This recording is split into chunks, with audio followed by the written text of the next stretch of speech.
একমাত্র আল্লাহ ছাড়া এই পৃথিবীতে এবং পরকালে আমাদের আপন বলে কেউ নাই। বাকি সবাই সবার স্বার্থের জন্য আছে। মানুষ মানুষের অবস্থানকেই মূল্যায়ন করে। আমরা মারা গেলে পরে 40 দিন তারা আমাদেরকে মনে রাখবে কিনা সন্দেহ আছে। বিশ্বাস করছেন না? এই যে আমাদের অনেক আত্মীয় স্বজন মারা গেছে না, বছরে একটা বারো কি কবরস্থানে কেউ গিয়েছে? হয়তো যায়, মৃত্যুবার্ষিকী ওই দিন যায়, তাই না? দেখেন আমরা কিন্তু আস্তে আস্তে ভুলে গিয়েছি, আমরা ব্যস্ত হয়ে গেছি। ঠিক একইভাবে তারাও আমাদেরকে ভুলে যাবে। এই জন্যে আমি বারবার আপনাদেরকে মনে করে একটা কথা, আমার জীবন থেকে উপলব্ধি করি একটা কথা, যে একমাত্র আল্লাহ ছাড়া এই পৃথিবীতে এবং পরকালে আমাদের আপন বলে কেউ নাই। বাকি সবাই সবার স্বার্থের জন্য আছে। মানুষ মানুষের অবস্থানকেই মূল্যায়ন করে। মানুষ মানুষের অবস্থানকেই মূল্যায়ন করে। আল্লাহ রাব্বুল আলামিন আপনার ভিতরটাকে ভালোবাসেন। দেখেন, আপনি যখন নামাজ পড়েন নাই, আল্লাহ পাক কিন্তু আপনাকে ধ্বংস করে দেন নাই। আল্লাহ পরম করুণাময় আপনাকে হেদায়েত দিয়ে নামাজি বানিয়ে দিয়েছেন। জীবনে অনেক পাপ করেছেন, ইনস্ট্যান্ট আল্লাহ পাক শাস্তি দিতে পারতেন, আল্লাহ পাক দেন নাই। আল্লাহ আপনাকে ভালোবাসেন, আল্লাহ আমাকে ভালোবাসেন। আল্লাহ পাকের এই ভালোবাসার ঋণটা শোধ করার জন্য হলেও নামাজি হয়ে যান, আল্লাহর পথে ফিরে আসেন, দিনের জন্য কিছু করেন, দিনের ফিকির করেন, পড়াশোনা করেন। প্রিয় ভাইরা, আল্লাহ পাক তৌফিক দান করুন। দেখুন, এই রিবা থেকে দূরে থাকার জন্য একটা হাদিস যথেষ্ট। এই 4 শ্রেণীর মানুষকে আল্লাহ রাসূল সাল্লাল্লাহু আলাইহি ওয়াসাল্লাম লাআনত করেছেন, অভিশাপ দিয়েছেন। ইনশাআল্লাহ আজকের লেকচার যাদের কানে যাবে, আমরা যদি না খেয়েও মরে যাই, আল্লাহ পাক না খেয়ে মারবেন না ইনশাআল্লাহ। রিজিক আছে, খাবো ইনশাআল্লাহ। কিন্তু হয়তো বা অভাব হবে, টাকা পয়সা একটু কম হতে পারে, অন্যের 10 তলা ফ্ল্যাট হবে, আমার হবে না, ঠিক আছে? অন্যের এত বিঘা বিঘা জমি আমার হয়তো হবে না। কিন্তু ইনশাআল্লাহ তাআলা এই যে দুনিয়ার মুসাফিরের জীবনটা, এটা মুসাফিরের জীবন না? মুসাফিরের জীবনটা কেটেই যাবে ইনশাআল্লাহ। কাটবে না? যে কোনোভাবে কেটে তো যাবেই ইনশাআল্লাহ। এই যে পরকালের জীবনটা একটা চেতনার শক্তি, জানেন? দুনিয়াতে যত বাধা বিপত্তি আসুক, গাল মন্দ খান, গীবত তহমত খান, কষ্ট হোক, নির্যাতন হোক, একটা বিষয় মনের মধ্যে শান্তি দেয়। কি শান্তি? যে এই দুনিয়ার জীবনটা তো আর চিরস্থায়ী নয়, এটা তো আর সারা জীবন থাকবে না। ইনশাআল্লাহ এই অবস্থা আস্তে আস্তে পরিবর্তন হয়ে যাবে। ফাইন্না মাআল উসরি ইউসরা। পরকালে ইনশাআল্লাহ পাবো, দুনিয়াতে না পেলে কি হয়েছে, পরকালে পাবো ইনশাআল্লাহ। যুবক ভাই, এসব জেনা ছেড়ে দেন, আল্লাহ রাব্বুল আলামিন আপনার জন্য হুর রেখেছেন জান্নাত, ইনশাআল্লাহ পাবেন ইনশাআল্লাহ। এটা ছেড়ে দেন, সুদ ছেড়ে দেন, আল্লাহ পাক আপনার জন্য হাউজে কাউসার রাখছে ইনশাআল্লাহ, ঠিক আছে? অন্যায় পাপ ছেড়ে দেন, আল্লাহ রাব্বুল আলামিন আপনার জন্য জান্নাত রেডি করে রাখছে ইনশাআল্লাহ। এই দুনিয়ার জীবনটা ধোঁকা, একটা ছোট্ট জীবন, পুরা ধোঁকা, কিচ্ছু নাই এর মধ্যে। আমার কথা শোনেন, এই দুনিয়ার জীবনে কিছুই নাই। চারপাশে অনেক কিছু মনে হবে, আপনার বাড়ি আছে, গাড়ি আছে, স্ট্যাটাস আছে, টাকা পয়সা, প্রতিপত্তি সব আছে।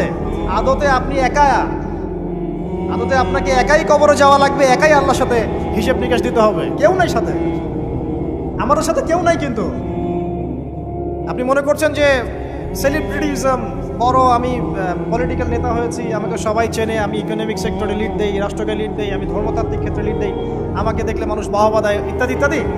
দিন শেষে আমি একা, আপনিও একাই। আমাকেও একাই যেতে হবে, আপনাকেও একাই যেতে হবে।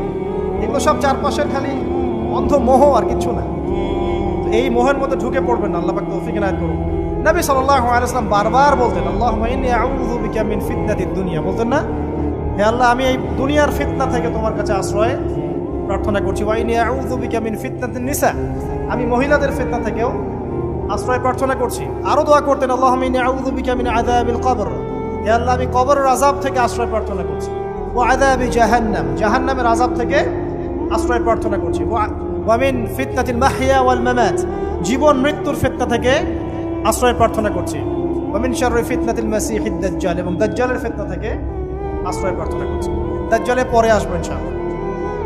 দাজ্জাল নিয়ে আলোচনা করলে আবার কিছু মানুষ খারাজি ট্যাগ লাগাই দিতে পারে, ওই জন্য এদিকে আমি এখন যাচ্ছি না। হ্যাঁ, সামনে আসি। তো রিবার বিষয়টা বলছিলাম। আইয়ামে জাহিলিয়াতের যে সেই রিবা এখনকার বিশ্বে আছে কি নাই বলেন? ওই সময় না হয় মক্কায় ছিল, এখন কি সারা বিশ্বব্যাপী নাই? বিশ্বের কোনো কান্ট্রি রিবা মুক্ত না, বিশ্বের কোনো দেশ রিবা থেকে মুক্ত থাকতে পারবে না, এই বিশ্ব পরিচালনা যারা করছে ওদের আন্ডারে থাকলে। কখন হবে বিশ্ব রিবা মুক্ত? একদিন বিশ্ব রিবা মুক্ত হবে ইনশাআল্লাহ। একদিন না একদিন এই বিশ্বটা সুদমুক্ত হবে ইনশাআল্লাহু তাআলা। তখন জালেম পার পাবে না, মাজলুমের রক্ত শ্রম বৃথা যাবে না ইনশাআল্লাহ।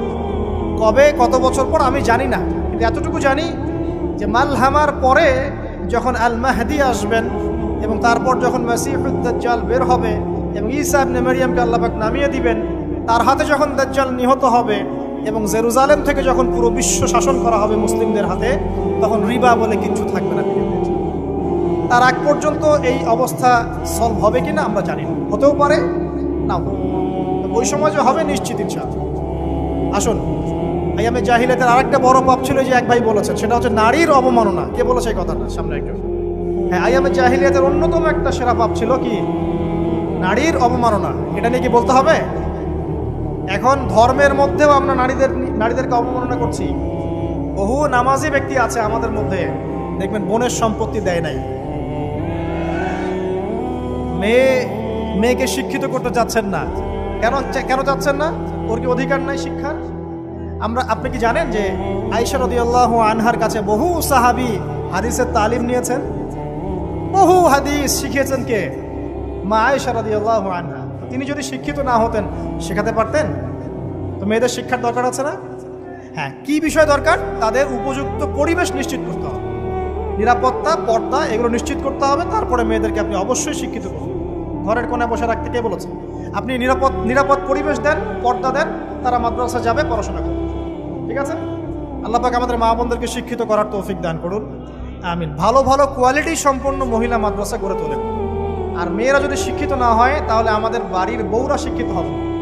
আর বউ শিক্ষিত না হলে আপনি একা শিক্ষিত হয়ে লাভ নাই। তখন ওই যে বললাম টর্চার সেল, ওই টর্চার সেলে ঢুকতে হবে আর কি। কথা বুঝতে পারছেন না? আগে বিয়ে শাদী করেন, বুঝবেন ইনশাআল্লাহ। যারা করেছেন তারা অলরেডি হাসছে যে মিটমিট করে দেন।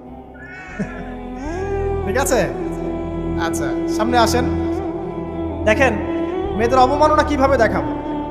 সবচেয়ে বড় অবমাননা হচ্ছে ওদের দেহটাকে আমরা এখন পণ্য বানিয়েছি। এই যে পর্নোগ্রাফি দেখেন, এই মেয়েগুলোর ইজ্জতের কোনো দাম নাই। মানে তাদের দেহটাকে একটা ব্যবসার সামগ্রী বানানো হয়েছে। এবং আমি একটা লেকচার দিয়েছিলাম ঢাকায়, নীল দর্পণ, দেখবেন অনলাইনে আছে। ওখানে আমি স্ট্যাটিস্টিক দেখিয়েছি যে সারা বিশ্বে এই যে আমেরিকায় শুধুমাত্র $12 বিলিয়ন ব্যবসা করে পর্ন দিয়ে। এটা একটা ব্যবসা, একটা ইন্ডাস্ট্রি। যেমন ফিল্ম ইন্ডাস্ট্রি আছে, তারপরে গানের ইন্ডাস্ট্রি আছে না, এরকম একটা ইন্ডাস্ট্রি হচ্ছে এই পর্ন ইন্ডাস্ট্রি। এখানে সবাই অ্যাক্টর অ্যাক্ট্রেস, এটা হচ্ছে অভিনেতা অভিনেত্রী। এখানে যা দেখানো হয় এগুলো কিন্তু রিয়েল না, বাস্তব না, সব ফেক। বুঝতে পারছেন না কথা? এগুলো অভিনয়, এগুলো ফেক। এবং এটা একটা ইন্ডাস্ট্রি, এর মধ্য দিয়ে মেয়েদের দেহটাকে পণ্য বানিয়ে সারা বিশ্বে ব্যবসা করছে। এবং এর একটা অন্যতম উদ্দেশ্য হচ্ছে মুসলিম যুবকদের ঈমান যেন নষ্ট করা যায়। কারণ মুসলিম যুবকদের ঈমান চলে গেলে তারা নিশ্চিন্ত যে ওদের পথে আর কেউ বাধা নাই। কারণ ওদের এই জুলুমের পথে বাধা যদি কেউ দিতে পারে তাহলে কারা দিবে? মুসলিমরা। আর মুসলিমদের মধ্যে সবচেয়ে শৌর্যবীর্য কাদের মধ্যে থাকে? যুবকদের মধ্যে। যুবকদের ঈমান যদি চলে যায় তাহলে এদের আর কোনো সমস্যা নাই। এই বিষয়টা খেয়াল করবেন যে এটা একটা ইন্ডাস্ট্রি। সো এখানে আমরা মেয়েদের দেহটাকে আমরা কি বানিয়েছি? পণ্য বানিয়ে দিয়েছি। আর এখন তো চলছে কাপড় খোলা সংস্কৃতি। প্রত্যেকটা সেক্টরে আপনি গিয়ে দেখবেন মেয়েদের ইজ্জত, সম্মান, আব্রুটাকে উন্মুক্ত করে এটাকে দিয়ে আমরা বিজনেস করছি। এটা একটা বিজনেস। এখানে সমাধান কি? সমাধান আয়েশা রাদিয়াল্লাহু আনহা। সমাধান কে? সমাধান ফাতিমা রাদিয়াল্লাহু আনহা। সমাধান কে? সমাধান খাদিজা রাদিয়াল্লাহু আনহা। আমাদের মা, আমাদের বোন, আমাদের স্ত্রীদেরকে তাদের মতো করে মানুষ করতে হবে, গড়ে তুলতে হবে ইনশাআল্লাহ। দেখবেন নারীর সত্যিকারের সম্মান নিশ্চিত হবে ইনশাআল্লাহ। ইসলাম কি কখনো বলেছে যে মেয়েরা কাজ করতে পারবে না, পড়াশোনা করতে পারবে না ইত্যাদি? এই নাস্তিকরা তো ঠুনকো যুক্তি দিয়ে আক্রমণ করে। কে বলেছে? সমস্যা এমন ইসলামিক স্টেট আছে যেখানে একটা স্টুডিও, মনে করি স্টুডিও, ছবি তোলা হয়, কথার কথা, সেখানে সব কর্মী মহিলা, কোনো পুরুষ নাই। একটা মাদ্রাসা, সমস্ত কর্মী মহিলা, কোনো পুরুষ নাই। একটা স্কুল, সবাই মহিলা, কোনো পুরুষ নাই। ওখানে মেয়েরাই পড়ে, মেয়েরাই শেখায়। জায়েজ না জায়েজ বলেন?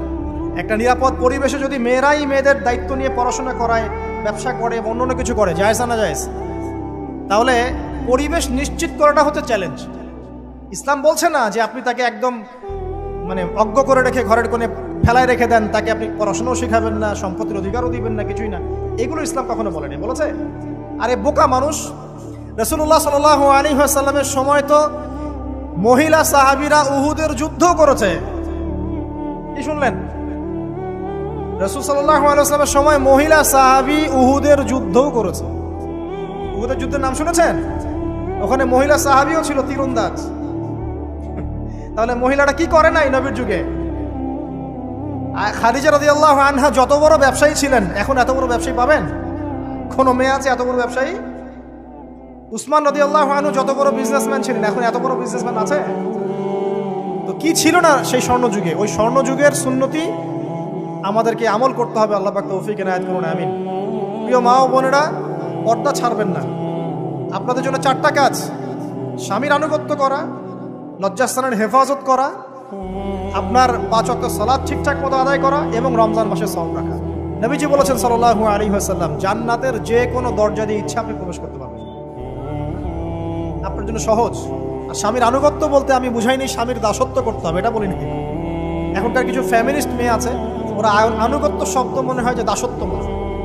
আনুগত্য দাসত্ব এক জিনিস না। আনুগত্য কি?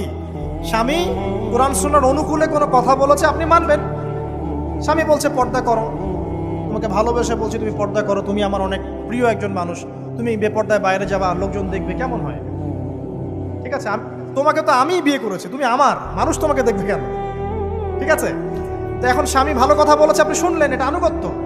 আর ওই স্বামী যদি বলে আসো তো আমার কলিগরা এসেছে, ওকে খাবার সার্ভ করতে হবে, আসো খাবারটা পরিবেশন করো, এখন আপনি বেপর্দা হয়ে আপনার স্বামীর কলিগের সামনে খাবার পরিবেশন করতে শুরু করবেন, এটা কি আনুগত্য করতে হবে? এটা তখন আপনি আনুগত্য করবেন না। সিম্পল, কোরআন সুন্নাহর অনুগত কাজে আপনি স্বামীর আনুগত্য করবেন, বিপরীতে গেলে আপনি করবেন না। স্বামীর আনুগত্য মানে স্বামীর দাসত্ব নয়। আর এই হাদিসটা আপনি কেন ভুলে যান যে আল্লাহ রাসূল সাল্লাল্লাহু আলাইহি ওয়াসাল্লাম বলেছেন আল্লাহ ছাড়া যদি কাউকে সেজদা করা যেত, সম্মান বুঝাচ্ছেন, আল্লাহ ছাড়া যদি কাউকে সেজদা করা জায়েজ হতো, আমি মেয়েদেরকে বলতাম যেন স্বামীকে সেজদা করে। কেন? কারণ আপনাকে রেসপন্সিবিলিটি, আপনার খাবার, আপনার ফুড, আপনার শেল্টার, আপনার মানে পুরো দায় দায়িত্ব নিজের হাড় ভাঙা পরিশ্রম দিয়ে, জীবনের ঝুঁকি নিয়ে স্বামী আপনার জন্য করে। সে আপনার সম্মান পাওয়ার যোগ্য তো? সে কি আপনার সম্মান পাওয়ার যোগ্য নয়?